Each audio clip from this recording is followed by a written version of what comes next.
Joined by the new head coach at Colorado, the great Deion Sanders is here. I didn't get the memo that we were all wearing ties. Nobody get that. Nobody. All of us. Even him. Even him. He went from tank top to tie. How about that? You know what?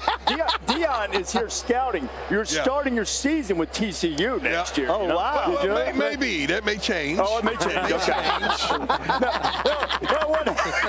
What hasn't changed? Hey, what hasn't changed is the difficulty of repeating. You know what it's like as a player. You were able to repeat as a Super Bowl champion and then tried to do it with the team the following year, and it didn't work out.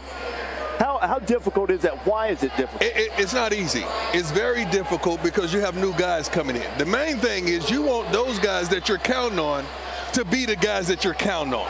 Unfortunately, some of those guys lay an egg. Some of those guys don't show up, and that's the problem. When the main guys don't show up for you, that poses a severe problem.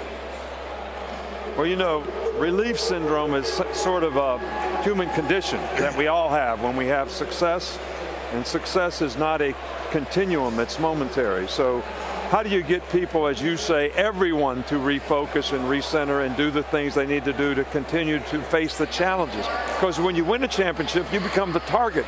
Everybody else wants to beat you even more. Right. So it's even more important for you to create the right habits. Complacency, blatant disregard for doing what's right. And then you create the wrong habits. And you go out and play, and when the game comes, you want to win. When the game comes, you want to go do what you got to do, but you didn't put the preparation in, you didn't practice, you didn't create the habits, so you don't have the success that you want to have, and then you get a little frustrated and things don't work out like you like. Coach, I think all of us who follow college football, you won it in '09, and that football team was your first at Alabama, and yet every year since, you've either been in it or been close to it and won so many. Right. The psychological aspect of what Kirby and his team's been dealing with. He lost 5 first-rounders off the defense last year. Right. This young team came in.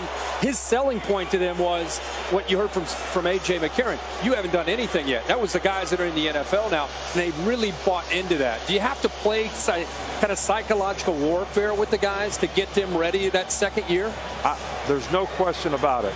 But some guys buy into it and some guys don't. And just like our team last year, after we won in 20 and 21, I was so frustrated with our team because we weren't practicing, we weren't preparing, we were doing the things we needed to do, and we go play at Texas A&M and lay an egg, get behind 24-7, come back, get ahead 38-31 with 5 minutes to go to the game. I look at the scoreboard and I say, what am I going to say to this team if we win? Yeah. Because we played so poorly. Right. And the worst thing you can do to me in any sport is play poorly and win. Yeah. Because then nobody wants to respond the right way to correct the things you need to correct. So it's a really, really difficult task. I think Kirby's done a great job with this team because they haven't skipped the beat. They played well all year long. Yeah, I think you and Bill Belichick have obviously done a fantastic job of being able to continue greatness. And, you know, I don't know if it was you, Bill, or maybe Prime talking, but obviously the enemy of great is good, right? Because once you get good, you start getting content. You don't want to continue to work. The enemy of a dynasty is winning one championship and letting it go. Prime, you're obviously going to Colorado, a place that's been looking for some sort of championship for 20 years. You're also one of the greatest speakers I've ever heard. You're Kirby Smart talking to these boys, and let's act like you're going to be doing this in Colorado in a very, hey, we're trying to win now, in the very near future. What are you saying to your team? Well, first of all, you got to get your guys, their main guys. They don't have to buy in. This is how we do it. This is what we do. So it's just consistency. It's the consistency that has to be established, not only on the practice field, but off the field. And those guys have to be the same. You can't get here and all of a sudden change. Yeah. You don't want to see a different mannerism of somebody, and especially the coaches. See, everybody's talking about the players, but you got to coach the coaches too. Yeah. The coaches cannot get complacent, and they can't look around and start thinking about jobs and going elsewhere and thinking about their next move. They have to be consistent as well. When I was drafted in 1992, the Washington at that point was the Redskins, now the Commanders. They had won the Super Bowl. And Coach Gibbs, he was so stressed trying to win it again, trying to repeat. And he used to talk about that. He would talk to the players and he would talk to the coaches. And I remember we played Atlanta. and Deion Sanders was on the Falcons. And it was like one of my first games. And here I am about to return the punt. Brian Mitchell was back there with me. He threw a lateral. I took the punt all the way to the house. My first touchdown. Yeah. I'm excited. I'm happy. Deion, what happened after that? I was so mad. I was so upset. I wasn't even returning punts. I told the punt returner, get the kickoff return. Kick off. Get off the field. I got this.